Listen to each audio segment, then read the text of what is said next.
Hi, my name is Malia Samante, and I'm presenting on the readings by Lord and Caballero, There is No Hierarchy of Oppression, and Before Intersectionality. I'm going to first address Lord's piece of writing in which she offers her personal perspective and account for how her multiple identities fit into our society. First, on page 76, in the first paragraph and second paragraph.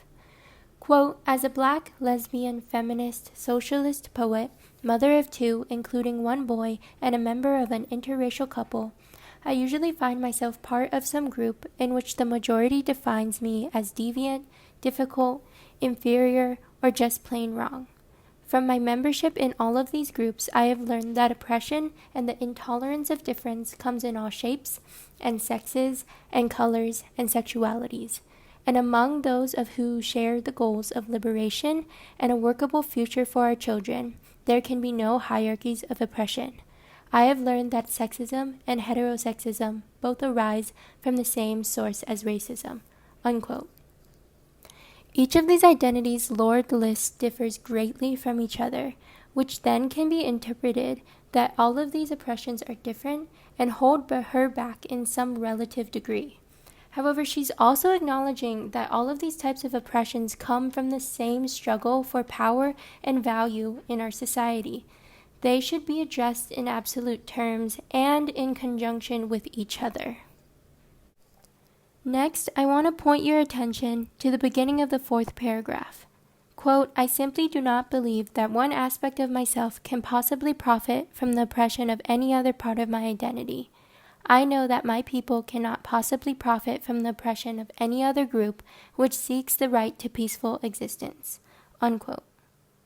As humans, we tend to organize our lives. Similar to the way we categorize and stereotype, there is a tendency to think that certain struggles of power mean more than others. When this happens, we are asserting even more dominance over certain groups of people. Even though society has made progress in dismantling the idea of inherent inferiority, structural inequality and prejudice is still prevalent in today's institutions. In reality, all struggles in oppression share a common objective, social justice. And lastly, quote, within the lesbian community, I am black, and within the black community, I am a lesbian. Any attack against black people is a lesbian and gay issue, because I and thousands of other black women are part of the lesbian community. Any attack against lesbians and gays is a black issue, because thousands of lesbians and gay men are black. There is no hierarchy of oppression. Unquote. This directly exemplifies what intersectionality is. One's unique oppression cannot be taken apart and addressed separately, just as one's identity cannot be taken apart and shown at certain times. For example, my identity as a Filipino woman is not just seen as a woman at times and just as a Filipino at other times. Together, along with my other identities, for example, identifying as heterosexual, they create this unique oppression and privilege that I have in society as a whole. This leads me to my first discussion question: which parts of your identity, whether it results in your oppression or your privilege, is regarded as more important than other parts of your identity? How has that affected you? Now, the second reading by Caballero, Before Intersectionality. I interpreted this poem as a response to the frustration people feel when they are forced to separate their identities. The first quote. After school, you hid in the bathroom, examining the day's insults stuck to your face. You punched lockers. You slammed bedroom doors. I tried books. I tried invisibility. This impacted me because I grew up in a place where I came home from school feeling this way at times.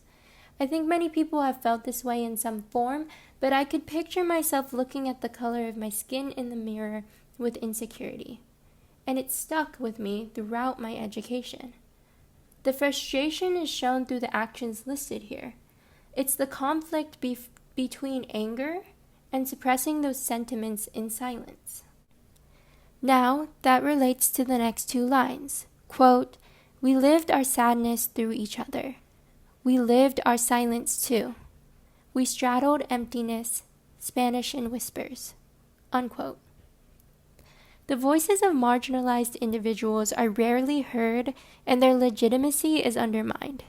I felt like the word "we" also emphasized the struggle felt by many people, or even the struggle felt within families in the U.S. This also relates to Crenshaw's piece about the woman seeking safety from domestic violence. Language barriers prevent people from clearly communicating their distress and therefore obstruct them from fitting into the community, finding opportunity, or even finding safety. Then lastly, quote, "There were only two colors, only two histories to choose. We were neither." Unquote. This is referring to immigration and the idea that people who immigrate to the U.S. do not have their own history, and so they're forced into two choices, two categories, two races, two colors, two genders, etc. However, we live in a society where there is gray area and there is diversity in these identities. Intersectionality allows identities to overlap and blend to create unique combinations of struggle. For example, the struggle between being fully one thing or the other when addressing social problems. Being fully a woman or being fully an immigrant in the eyes of someone else. Being fully black or being fully lesbian. Without intersectionality, one has to hide a part of themselves. One actually cannot exactly do that because language and accents give clues to one's culture, and skin color gives clues to one's race and ethnicity. A person's multitude of identities are not constrained to two things. This leads to my second discussion question. How does the lack of intersectionality encourage people to conform to society's standards, i.e. English speaking, white or lighter skin, or personality-wise?